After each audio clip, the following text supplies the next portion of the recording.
Hey everyone, so I started making a series on DBD Lore because it's currently one of my favourite games, and I got pretty ill in the middle, um, and I lost my voice, so that when I eventually could make videos, they had to be very short, and after a while it came back twofold, and I couldn't do anything at all. So I thought I would take this opportunity instead of making the videos, part one, part two, part three. I'm going to incorporate into a longer video, which might save a bit more time. So sometimes it'll be at a different time, a different place, and it might take a bit longer to do. But yeah, I feel like that might be a bit easier to post all at once. So see you soon. Something I forgot to mention last time, the modus operandi of the killers. So the killers, it's thought that they aren't really, they know something isn't right, but the entity, which is the spirit that controls everything, has given them their own personal hell that they get to control. They get to torture the survivors over and over again, so they don't question it. And it's obvious that the main goal of the match, of each match, is to stop the survivors from finishing the generator so that they can't leave. So to capture and hook as many of the survivors as possible. I just want to mention as well, I'm going to be mentioning about the lore of the actual Dead by Daylight killers, and I'm not going to be going into the lore of any that from movies, from shows, games, things like that, because that's a completely different subject in that way. So the first killer I want to talk about is the Trapper, who's a very good killer, very good in what he does. He has bear traps to capture survivors, which can be very efficient. And people say he's one of the easiest killers because he can be quite loopable, things like that. I think it's just a learning curve. So the trapper was called Evan McMillan, and he lived with his father Archie McMillan, who owned a mine. And Evan idealized his father. He was very strict to his father. He ruled with an iron fist, but he was amazing to Evan. And after a while, the being strict and working so hard, it finally got to his father, and Archie McMillan completely lost it. And Evan would do anything for his father. So when Archie McMillan ordered him to lure people down into the mines and then explode it, he never questioned it. He just did it for his father. Um, so they found everybody, and it was terrible. And then one day, it went quiet, and no one, no matter how much they searched, ever found Evan again. They looked everywhere for him, but what they did find was that he'd locked his father underground. He was so badly mistreated, and no one knew how it happened. But there was always the thought that it could have been Evan, but no one could ever find him to reveal the truth. The next killer is the Wraith, and in the game, the Wraith he's seen as quite a easy killer, but he can be very efficient as well when you know how to use it properly, when you know how to use the character. He has the ability to cloak and uncloak himself, which is very helpful. He can't actually do anything while he's cloaked, but it allows him to move very fast. And if he's efficient enough, he can down people so that when he's uncloaking, there's not that much distance. Right, so in real life, in the Dead by Daylight world, he was actually called Philip Ojomo, and he came over to this country, and he just wanted to better his life, and he was given a job at Auto Haven Records, and he loved it. The only thing was the people that worked there they were a bit dodgy. They did a lot of dodgy dealings. And they bribed police to look the other way so that they could get away with it. And it did work. And Philip, he didn't care. He was just happy to be doing something. He didn't have to be involved with it, and he was living his life. He had a future. And then one day,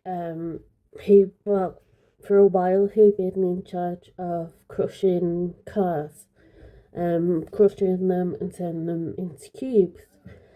And one day he picked up a car to prepare to crush it, and he noticed a trail of blood oozing through the boot of the car he was going to do.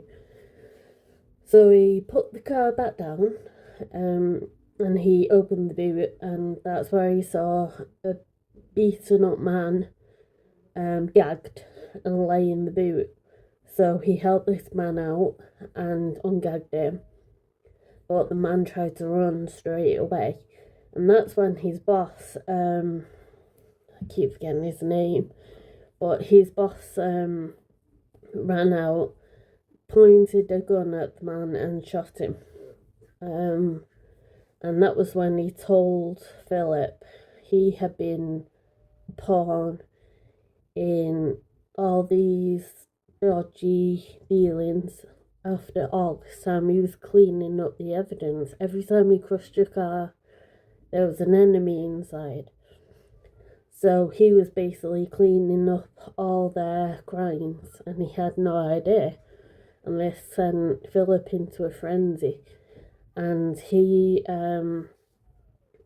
overpowered his boss, and he put him in a boot, and he crushed the car. And just before he left, and this is the gory bit, he reached inside and he actually managed to pull out intact the spine and the skull of his boss, which is why you see him with that as a weapon. And that was enough for him to be taken by the entity. So that's the Wraith. Next up, I'd like to speak about Hillbilly. Hillbilly in the world of the game is seen as a moderate killer. Personally, I think he can be a bit hit and miss. If you're not used to Hillbilly's gameplay, it can be very hard to avoid. And it's the same if you play as him. I personally haven't played as him before, but a lot of people say it's very hard to get used to moving with the you know, his special powers. Um, but when you do, he is very good killer. So the story of Hillbilly is he was born to someone called Max Thompson Sr. and his wife Evelyn. And they were wealthy landowners. They owns Coldwind Farm, which is one of the maps. And he was very disfigured when he was born. He was not what his parents wanted. They never actually gave him a name, and they locked him up basically. They kept him inside the farmhouse, and they would only feed him through a hole in the wall, so no one knew about him. And then one day he managed to get free and unalived his parents for everything. But he stayed in the farmhouse afterwards because it was all he knew. And he would survive by slaughtering nearby animals. And one day he actually got free from staying at the farmhouse. He went through fields, never too far from home, but you'd always find animals, you know, anything that he unalived to survive. And they never did find his parents, and they never found him, and that's where his story with the entity began. Next is Nurse, and in the game, Nurse is seen as a very hard killer, and that can go in both ways. If a nurse is new, then there are some things that it takes a while to, you know, figure out and things. But when you do, she's really, really difficult to get away from, and she's very adept. But it's exactly the same as if you play as Nurse. If you're very new, it will be a challenge. But if you're more experienced, it's actually quite easy. I mean, I played against Nurse once and I am terrible. That's definite. I'm absolutely terrible, but I know a lot of people that are very, very good at Nurse, and she's a good killer. So Nurse was actually called Sally Spitzson, and she was a housewife with her husband, who was a lumberjack. And one day the unthinkable happened, and one of his lumberjack friends knocks onto the house to inform Sally that her husband was gone because there had been an accident, which was very prevalent in lumberjack, you know, careers. Because he'd been the one who brought in money, Sally had a very hard time. She struggled to pay things, so she took the only job that she could find, which was working at Pren Asylum, which again is another map. Now the thing about Pren was it was everyone's last choice, because it was seen as being a very full-on place. You know, there were a lot of really big problems there, and if anyone could avoid it, they would avoid going there. But Sally had no choice, and her mental health suffered so much from working there. She saw the most depraved things and the long suffering of people, and eventually it drove her crazy. And in her head, she wanted to make them all pure so that it would cure all of this illness. And then one night, there was a really bad to-do, and the police were called, and they got there in the morning, and they found at least 50 unalived patients, and it looked like strangulation, all sorts of things. It was just a terrible sight. And they found Sally rocking back and forth. So they bundled Sally into the back of an ambulance to take her to another hospital, and no one knows what happened. But the ambulance never reached its destination, it just disappeared. And along with that was Sally, and that's where her story with the entity begins. Next is the hag. And the hag, I would say, she could be a hard killer. It depends again on the kind of person playing her, or the kind of survivor going against her. But if the hag can use the powers she was given properly, then she can be very good. So the story is the hag, her real name was Lisa Sherwood, and she lived in a village that was very separated, very isolated from other people. And there was a good population there. They just stayed away from everybody else. And the village elders would teach the younger people the symbols and what they mean, and to draw them into the ground. And Lisa just thrived, in that environment, learning those kind of things. And then one day she was out foraging for some things to take back to the village, and a storm started up, and it was a very bad storm. Howling winds, heavy rain, things like that made it impossible to find a way back. And she just stumbled through the woods trying to get her bearings when someone came up behind her and hit her over the head, and that was all she knew. And then when she woke up, she was in a cabin, and she'd been kidnapped by what seemed to be cannibals, and they were taking people one by one, and it seemed Lisa had been chosen to be the final person. And she fought every day to try and escape, and she was starved and she was tired, but she managed to get free. And she was so weak, she knew that as soon as she got free, she just wasn't going to be able to go any further.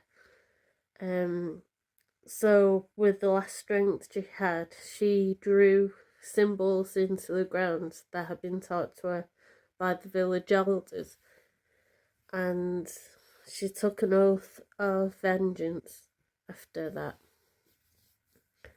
And then the world just went black for her. Sometime later, the villagers got together a search party, and they found where she'd been kept. It was like an old hut, an old cabin, and they saw bodies of all these other people there, and Lisa wasn't there. She wasn't among any of them, so no one knew what became of her. But it seemed that the oath that she took, she kept to, and that was the beginning of her life in the fog. Next is the Doctor, and in the game he is described as quite a hard killer, both to play and to go against. Not in the way that he is hard to use. I think once you learn how to do it, he is actually quite not easy to use, but it's a lot simpler to know what to do. But he is quite hard to play against because his attack is quite ranged, and he has two ranged attacks, static attack, I think it's called, and shock therapy, static blast, sorry. So his name was Herman Carter, and from an early age he had a very good understanding of the human psyche. He understood how people worked, and he excelled in school, to the point where he was even published in a local newspaper, and he was well known for it. And as he got older, they actually introduced him into a group that were trying to have a deeper understanding of the human psyche, but it was a front basically, and they were performing a lot more dark experiments than people actually knew. It was kind of covered over, and Herman had a tutor called Otto Stamper who took him under his wing basically, and Herman was getting more and more well known for the things that he was doing, for the experiments and for the dark nature, and he received the nickname the Doctor, but very few people would actually question it because I think they were a bit more afraid. But one day the CSI and the FBI all got the information they needed to go and check out where they were working, which was Leary's Medical Institute, which is a map on Dead by Daylight. And they went in, and what they discovered was awful. There was so many experiments, but it was like brain surgery, people completely cut open. It was terrible. And the worst one was they went into an office and they discovered Otto exactly as the other victims were, completely tortured and left as nothing.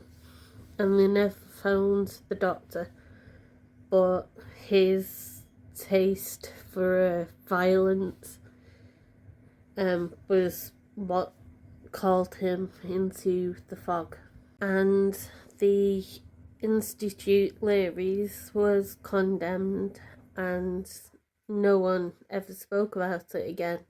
A very few people in the future knew about its existence because it had been completely wiped out. The next one I wanted to talk about was Huntress, and in my opinion there are a few really sad killer lore stories, but this is one of them. In the game I would definitely say the Huntress, when she is played by someone who knows what they're doing, she can be a very hard killer. And when played properly, very effective. So she was born as Anna, and from a very early age her mother was teaching her ways to survive, because they basically lived off the land. They hunted, they learned how to make traps, how to evade, how to be stealthy, all those kind of things. And at the end of all that, they found a hut in the Red Forest where they would stay, which is the Huntress's map. I'm going to go into maps towards the end of the video, by the way. But yeah, that's where they go, and Anna's mother would tell her stories, and the different characters of the stories, she would make masks for them. Usually animal masks, and you know, it made Anna very happy. And then one day they'd had a particularly bad time hunting, they didn't have much to eat, and they happened upon an elk in the forest. And it was very dangerous. They were both very tired by that point because they'd been trying the entire day, but the mother insisted that they went after this elk. So they tried, and the elk, she managed to down the elk, and thinking it wasn't alive anymore, she went up to it and it actually lashed out and impaled her on its antlers. And as they fell, she was freed, but there was nothing that could be done. Both of them were in a very bad way, the elk and his mother. So, to comfort Anna from the sounds of the elk passing away and her own pain, she would sing lullabies to soothe the daughter until finally she'd gone as well, and Anna was alone. So she found her way back to the hut, and she had no one to live with her. She had no one to be there. She carried on what she'd learned from her mum, you know, how to hunt, and it kept her alive. And she avoided people as much as she could. But soon people started getting a bit more confident going into the woods, and she would have to do what she could to get rid of them because they were learning about her. And one thing she did do, and it wasn't out of malice on her part, she would take the young daughters that were with the people exploring, and she would take them back to the cabin, because in her mind she was doing what her mother did for her. She was protecting them, but at the same time she didn't know how to protect them, so they were passing away. And then her grief that she lost these children slowly drove her mad, and that's when she embarked on a complete killing spree. And pretty soon no one it was becoming a regular thing that people would go into the woods and they wouldn't come back out again, and people went and they could never find the huntress. But that part of her that wanted to cause grief and pain and death is what made the entity call to her in the end. Part of that lore as well that I think's worth mentioning, a lot of the people that passed through were soldiers as well, because there was a war going on around them at the same time. And when the soldiers would pass through, she would take them as well, which counted for the extra people that kept going missing. And it was only when the war was over that people stopped venturing into the woods, and then any rumours of the huntress actually being there went away as well. And that's why people couldn't find her. And then if anyone tried, she was already gone. And that was where obviously it links in with her becoming one with the entity. The next killer is the clown, And in DBD, people have quite mixed feelings about the clown. Some people think he is a very good killer, and others think the opposite. And I think that a lot of that is in getting to know how he works as a killer. Because if you don't know, it can be quite hard to get used to. In Before DBD, he was called Kenneth Chase, and his mother passed away during childbirth, and because of that happening, his father grew to resent him, and because of that, they just he grew up, and his father was pretty much he was always drunk, and they never really had a relationship. School wise, he was what people said was unremarkable. There's nothing to write home about with his work. He was very big and strong, which meant he was good in sports, but he never really excelled in them. And then one day he would be walking home, and the way he walked home, he would often find feathers lay on the ground. And he would pick them up and he would put them in a cigar box. And it was like his little collection. So when his father was drunk and he couldn't cooperate and speak to him, Kenneth would get out his cigar box full of feathers. He would examine them and how soft they were, and you know, the little barbs the feathers were on, and he was happy with that. And then one day he wanted to take it further. He actually wanted to hold a bird. He had no intention of, you know, actually hurting a bird or anything. He just wanted to feel how soft a bird was. So he went to work creating a special kind of bird feeder that would it would bring forth an aesthetic when a bird went on the catcher.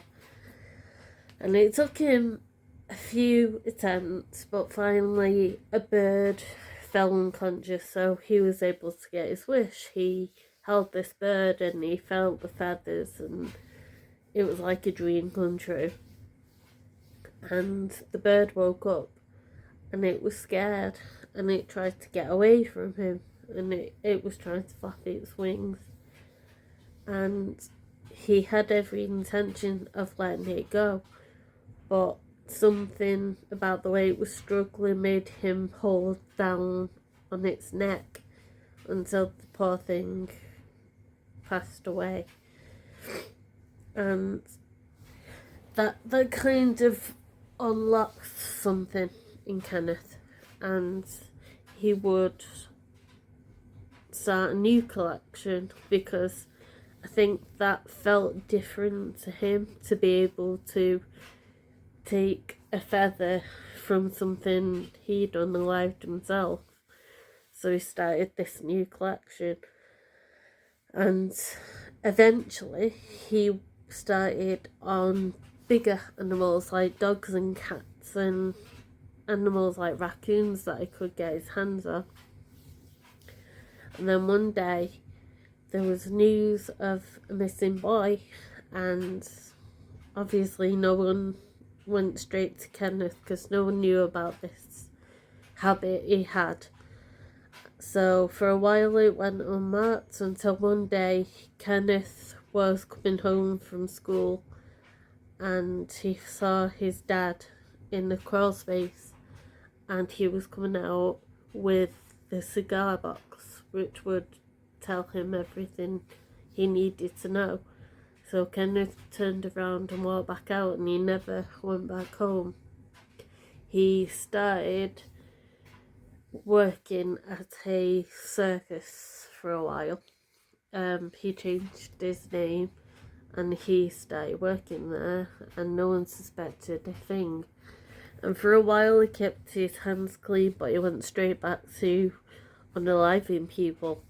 And he was able to be a bit more clever with it now. He could use bits and pieces of costumes from shows. So clown's hat, makeup, things like that. And he would always get out the costume afterwards so that no one would see him like that and start to wonder. And then his collection turned a bit more disturbing.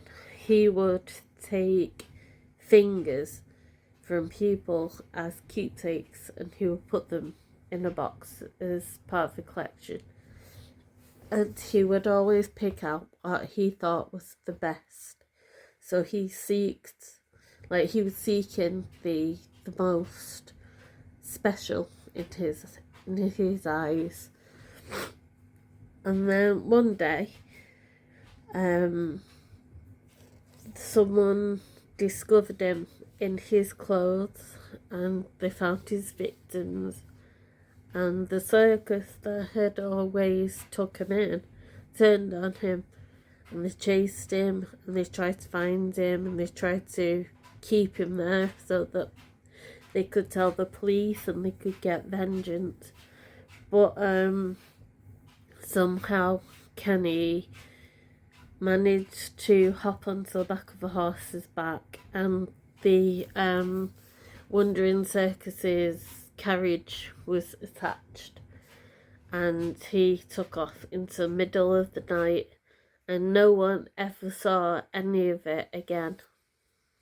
The next killer is the Spirit, and personally I think she's a very hard killer. She has a special power called phase walking, which is very good. It's hard to play with it in Dead by Daylight. It requires a lot of practice, but I think it is very good. So to play her and to play against her is very difficult, but she's very good. So she was called Rin Yamaoka, and she studied at a private college, and although it seems that everything was, you know, all well and good,